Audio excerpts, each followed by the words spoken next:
Just wrapped up the divisional round of the 2022-2023 NFL playoffs. It's on to championship weekend. One maybe surprise matchup. One. And when I say surprise, I use that very tongue planted firmly in cheek, and I'll explain why here in a couple of minutes. But first, you know the drill. Like, share, subscribe. You know what's up. You know what's up. Anyway, get started. NFC game that just wrapped up. The 49ers move on. They hold on to beat the Cowboys. The big story for Dallas, more ineptitude in the kicking game. Did Brett Maher ever kick a fucking extra point? And yes, I know it got blocked. That was going to be a miss. What's on in this kid's head? Now he didn't want to make it 2 field goals, I guess, to make up for it, which kept Dallas in this. But Purdy mania. Brock Purdy, 8-0 now in his NFL career. Not putting up eye-popping statistics every single game, but you know what? This kid has that factor to him. There's something about him. The team rallies behind him. He does enough. People say, well, Shanahan system, horseshit. This kid does enough to keep this team winning and thriving, and they rallied behind him. Not bad for a lowest ever draft pick to win a playoff game. And here's some history. They win next week. We'll talk about that one. That's not going to be easy. But he win next week, he would be the first rookie quarterback to ever start a Super Bowl game. The hell's going on here? By the way, just the 4th rookie to ever make it to the AFC Championship game. Now the other 4. Sean King, Mark Sanchez, Joe Flacco, and Ben Roethlisberger. Roethlisberger headed to the Hall of Fame. Flacco, probably not, but he had a hell of a career. Flacco has had a very, very good career.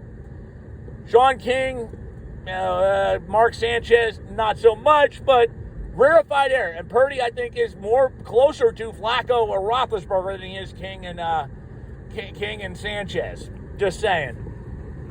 Flacco won games for his team. Roethlisberger, not so much. But, look, bottom line is what Purdy's doing out there is unbelievable.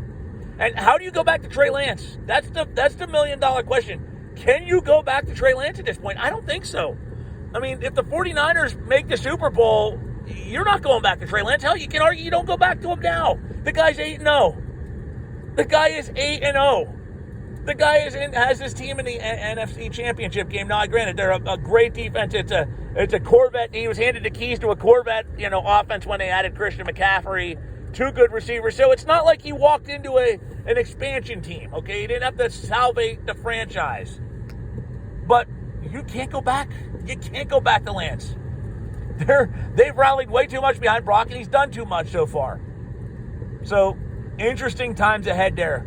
Because you're not recuperating what you gave up to move up to get Lance. There is no way in hell you're going to be able to come anywhere close to getting back what you gave Miami to move up. But might be able to get it, second rounder for him. What a disappointment. What a fucking disappointment. And John Lynch don't miss much, but this is certainly an argue a miss there. Who'd have thought a low-drafted rookie from Iowa State that's out of Perry High School in Gilbert, Arizona, very little recruited. ASU ignored him. U of A ignored him. What a fail that was. Wound up going to Iowa State with Matt Campbell. Yeah, what a story. What a hell of a story. Meanwhile, they will be traveling to Philadelphia next week to take on the Philadelphia Eagles. Just a destructive beatdown of the New York Giants. Clock certainly struck midnight there, and I think the Eagles are just too damn good. They are so good on defense. They're so good on offense. Very few flaws you can see with this team. Got a good coach in Nick Sirianni. That's going to be a scrap. That is going to be a scrap next week in the city of brotherly love. The 49ers got that punch-you-in-the-mouth defense and offense running game that can make it very, very tight. Eagles a little bit more explosive. Defense will punch you in the mouth just as hard. Going to be a good one. In the AFC, Kansas City gets a fight from Jacksonville. I picked the Jags to pull up the upset, and Trevor Lawrence went out there, and the Jaguars gave it their all. Just not now. Suffers his first career loss on Saturday in his football career. Andy Reid now improves to 28-4, coming off of bye weeks in the playoffs. So Chiefs move on, not without some issues, though. Patrick Mahomes suffered an injury, supposedly a high ankle injury. That's not going to be good, though. That is not good. But Chad Henne steps in, does just enough to win. And I'm in a stream yesterday with Jaguar Gator 9. Okay, great dude, great channel.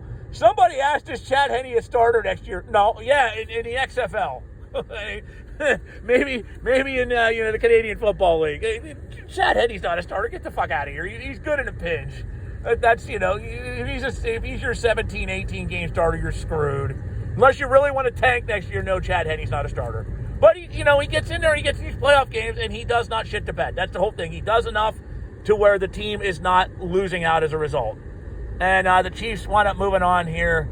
Again, going to be a good one. They get a rematch. This is going to be a rematch of last year's AFC Championship game. Mahomes, Burrow, too. When are people going to stop sleeping on Joe Burrow? When are people going to stop sleeping on this Cincinnati team? 9 wins in a row. 9. This is a good Bengals team, too. This is not a Bengals team that snuck up on anybody. All right, Burrow is an elite quarterback. Chase, Higgins, Tyler Boyd, that's as good of a receiving core as you're going to get in this damn league. Joe Mixon can run the football. Their offensive line, they were without 2 starters, and they still managed to do the damn thing. This Bengal team's good, man. This Bengal team is really, really good. Next week, they get to go to the wonderful neutral site of Atlanta, Georgia, where these two teams, the Bengals and Chiefs, will square off. Joe Burrow's never lost to Kansas City in his career. He's never lost to Patrick Mahomes. Crazy. Now, to give my predictions, I'm going to waste no time. I'm not going to make a separate video for this. Let's just take a look at these matchups. I ended with the AFC matchup. I'm going to start with it one in prediction. Cincinnati, Kansas City. Look, I'm going to say this right off the bat. If Patrick Mahomes is not at even 70%, this is going to be a tough one for the Bengals, or for the Chiefs, man. This Bengal team is red hot. This Bengal team is a tough out. Listen, a far better Bengal team, or a far worse Bengal team, beat Kansas City last year in Arrowhead, which is a very tough place to win games at. You don't think Joe Burrow can go out there and win again in Atlanta, Georgia? I mean, Joe Burrow knows a thing or two about playing games in Atlanta. I'm just going to say that. So this would be a little bit of a home field advantage for him because motherfuckers are going to travel from Baton Rouge to watch this game. So this is probably a home game for Cincinnati. You're going to see him and Chase. Mahomes is hurt. Okay, Mahomes has got a bad wheel. Weapon-wise, I'm sorry, you're not matching up with what Cincinnati has. Whether it comes to running back, wide receivers, you're not matching up. And their secondary is scary. Kansas City gives up a lot of big plays, okay? Joe Burrow is going to rip them apart, bottom line. Now, is it going to be a beatdown? Nope. But I got Cincinnati moving on here. I just think they're the better team in this game, especially with Mahomes not at 100%. Look, they went out there and shut down Buffalo. They went and shut a high-octane Buffalo offense down. They can certainly do it to this Chiefs team. No question in my mind. Philadelphia, San Francisco. This is tough. And using a wrestling phrase here, this is the irresistible force meeting the immovable object. Two great defenses. Two of the best defenses in the National Football League. Both will smack the shit out of you. Okay? Offensively, we've got receiving core. You got Brandon Ayuk, George Kittle, include him tight end, but nevertheless, the receiving threat. And Deebo Samuel. Philadelphia, A.J. Brown, Devonta Smith, Dallas Goedert. Flip a fucking coin. Flip a coin. Flip a coin with the defenses. Okay? You can't go wrong with either. This is a complete toss-up. Running backs. I'm going to give it to San Francisco. I like San Francisco's. McCaffrey's a stud. McCaffrey's always been a stud. The big thing has been durability. He's healthy. Elijah Mitchell. We know what he's capable of.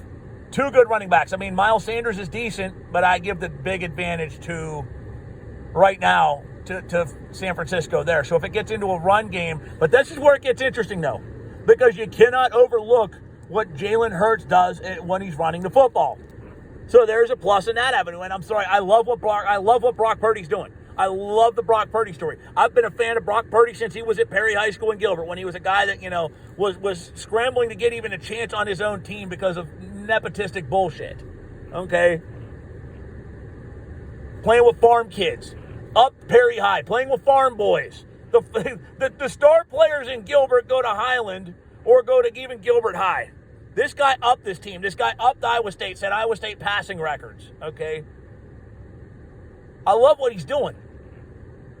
But odds are against him, man. And right now, I think Jalen Hurts, and I'm sorry to Purdy, I love the story, but I think Hurts right now is the better quarterback. I think Hurts is a viable MVP candidate. So if it comes down to a passing game, I give the advantage to Philadelphia. And look, this is a pass-heavy league. Now, coaching, I give it to Kyle Shanahan. I take Shanahan over Sirianni.